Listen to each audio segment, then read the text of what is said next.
First of all, I want to congratulate my small team, Team Warriors. Palakpakan naman natin sila. Ayan, especially to Sis Dalia Fiesta and Sis Maricel na for your hard work.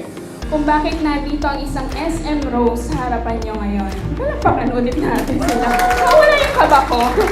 Okay. Okay. Thank you. Thank you to Broker Nikki, Broker Richard, at sa lahat ng YLR staff. Di matatawaran ang kabaitan at kasipagan yung lahat. God bless you all po. Ayan. Ito talaga yung tip.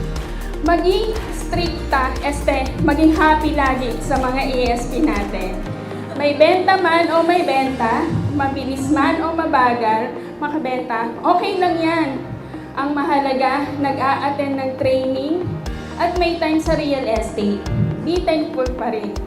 Kasi once na makuha nila ang tamang timpla, dadating at dadating din yung shine nila.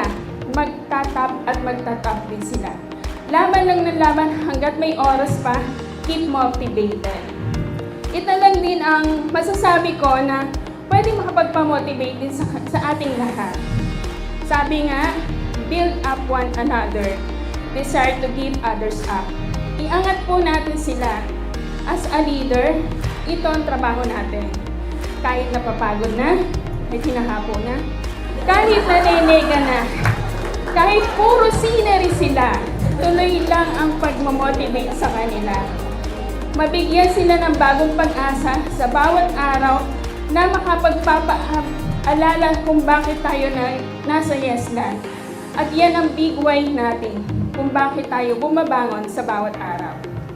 Kami na leader nyo, ang unang-unang masaya kapag nagagawa nyo mapasama sa top seller monthly. Sabi nga ni SD Arman, nasa si SD Arman? Sabi ni SD Arman, focus on a small goal before going to the big goal. Karamihan sa atin kasi nakapokus agad sa big goal. Lalo na kapag bago pa lang tayo sa mundo ng real estate. Akala natin, ganun lang siya kadali na makuha. Ang totoo pala, hindi. Kailangan muna nating magsimula sa small goal.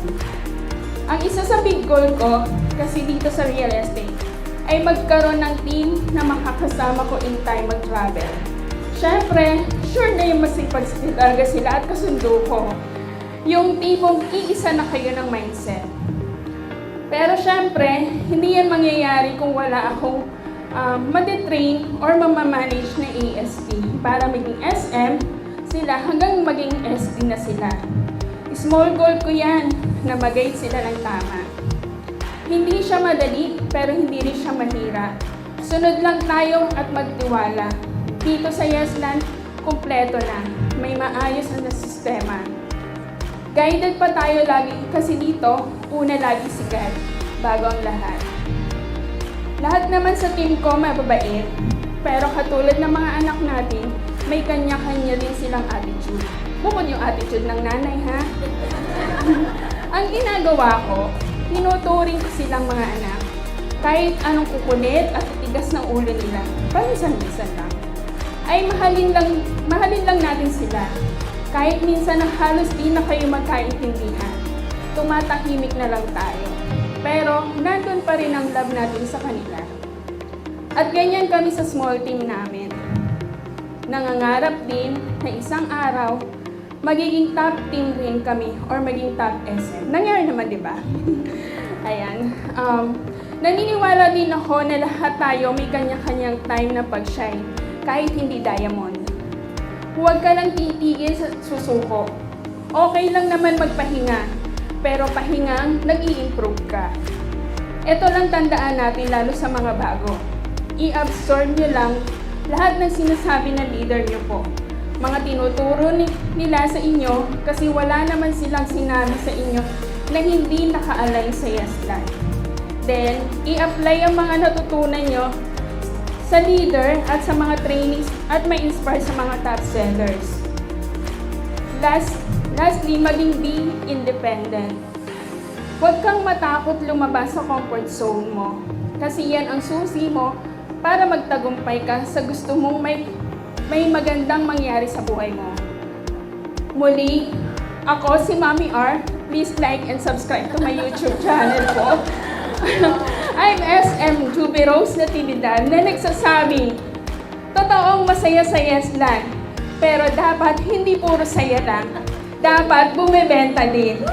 Be still, huwag tayong matakot kasi God has never lost a battle. Yun lang po, maraming salamat. Thank you, Lord, and to God be all the glory. Thank you po sa opportunity na to. Thank you sa Team San Diego. Yan. So, dalawang bagay yung gusto kong i-share ngayon kung paano ko minomotivate yung team ko at paano namin hinihit yung aming goals consistently. Ayan. So, number one, gusto kong i-share, dalawa yan. Ilan nga uli yun?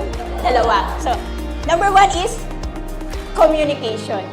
Communication. Ano nga uli yun? Communication. And then next is relationship. Ano nga uli yun? Relationship. Communication and relationship. So, uumpisahan ko to na palagi po talaga akong nagme-message sa group namin araw-araw, minsan gabi-gabi. At bukod pa po doon, nagpa-personal message po ako sa kanila bawat isa. Kamusta ka na, Rochelle? Kamusta ka na, Nico?